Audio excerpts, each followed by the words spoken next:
Have you looked at your life and asked yourself why some situations are repeating themselves, why some things are automatic, why you are going through the same situation on and off? Welcome to Soul and Mind with Gracie as we explore what patterns are. Patterns are situations that repeat themselves in a family, in an individual's life. Like you can look in your family and see there is a pattern of HIV/AIDS, there is a pattern of violence. Siblings never stay in peace. They are always fighting on and off, on and off. There is a pattern of accidents, mukikaka. There is an accident in the family. Then another pattern that you can recognize in your family is a pattern of cancer, a pattern of diabetes, a pattern of poverty, a pattern of divorce, a pattern of single parenting. Yani, people are getting married, but they cannot be in their marriage. They cannot stay in their marriage. After there is a period of time that comes and people divorce. There is a certain name that goes through struggles in life, on and off, on and off. These are the patterns we are talking about. So you have to look at your family, your bloodline, which pattern is in your family. And I usually say we have healthy patterns and we have unhealthy patterns because obvious. There is a negative pattern, the positive part of life. So we want to check, we want to sieve and see which patterns are these and how they are affecting our lives. Because obvious negative patterns will affect us negatively. They will bring us depression, they will pull us down, frustrations, despair. So which are these patterns that are repeating themselves in your family? And remember, patterns are automatic because they are recorded in the realm of the spirit. We are saying every day that life is spiritual. And that's why we say the realm of the spirit doesn't forget. It records that pattern. It records. In this family, people must die at the age of 40. In this family, the firstborn must die. In this family, the firstborn hataolewa. These are patterns. They are not things that just happen randomly. No, they are things that are recorded in the realm of the spirit.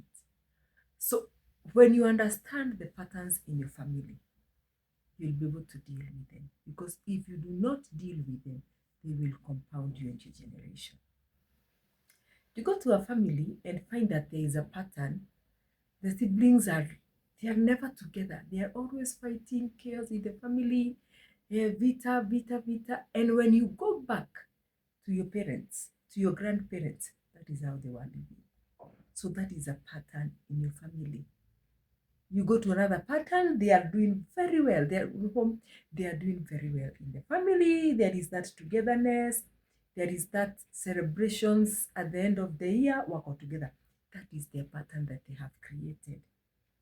So we need to sober up and deal with the negative patterns in our lineages. We deal with the negative patterns in our lives. Kuna kitu nasikia watu wakisema, cancer is our family, diabetes ni ugonjwa wa familia. No, we cannot embrace them. We need to refute them. We need to break them. Because the same way they are there, we can be able to break them.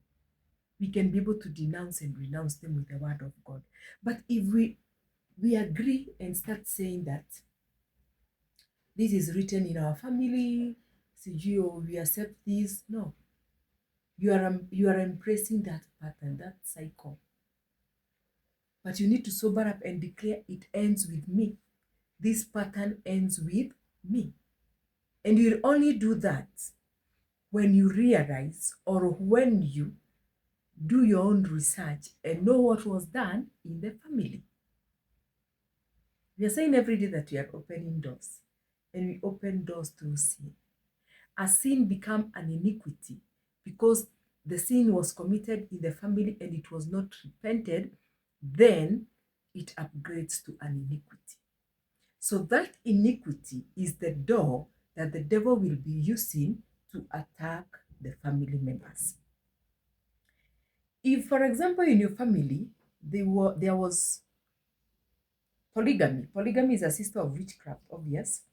So if people in your family practiced witchcraft, they practiced idolatry, sexual immorality, and these things were not repented, they will materialize and upgrade to iniquities.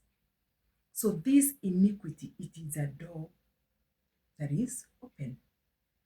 So accidents start attacking the family members, infirmities start attacking the family members because someone fornicated. Incest was practiced in that family. So they opened a door of infirmity.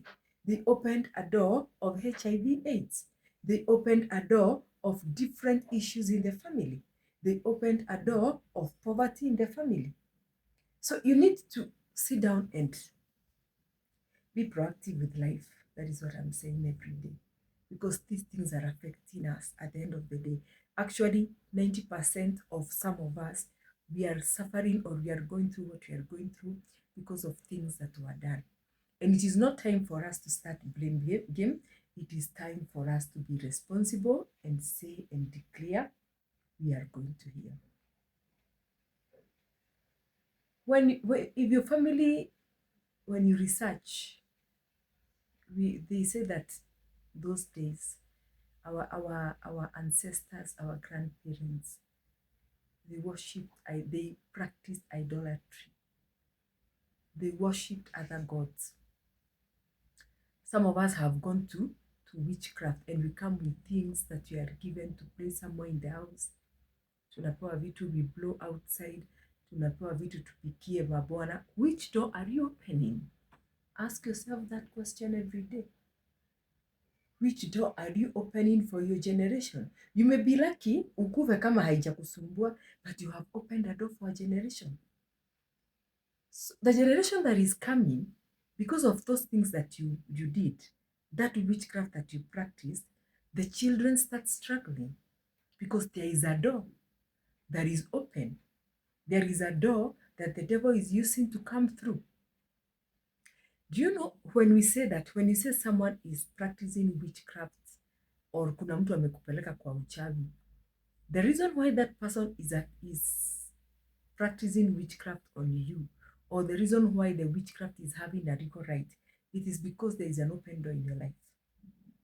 If there is no open door in your life, hata mtu akupeleke Mombasa gani, hata mtu akupeleke Tanzania gani, those things will reverse to them because there is no open door. But the sad thing is that nowadays we do not care. Some of us, we do not care. We do anything. We can say anything. Fornication is the order of the day. Incest is the order of the day. Stealing is the order of the day. We can do anything.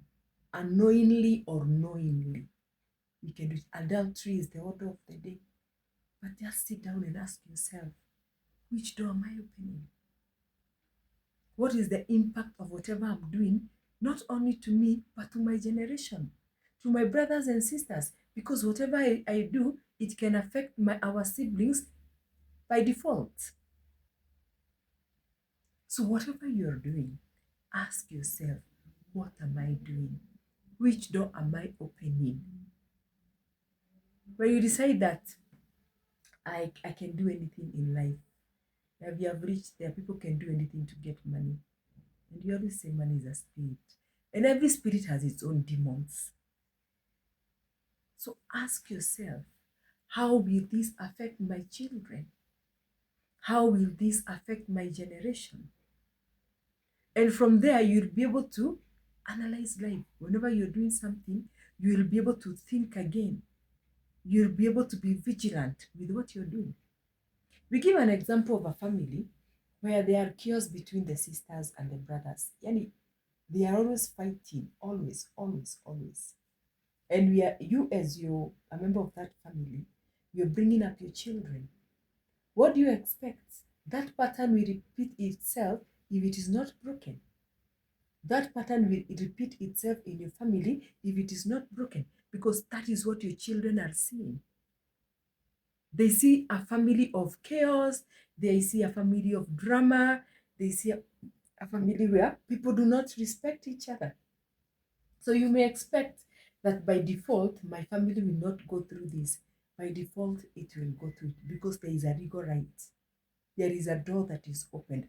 But when you wake up and decide enough is enough, start repenting your family sins, start repenting your bloodline sins. Because even if we say that our ancestors opened doors, even us, we have opened those doors unknowingly. Let me give an example with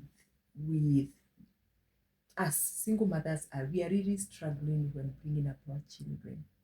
And we want the best for our children. But if we do not break these patterns, it will repeat itself with our children. Have you noticed that when if you deliver a child when you are 22 years old, 23, the child you have given birth will give birth at that age by default if you do not deal with the patterns in your family. There are patterns. They are there.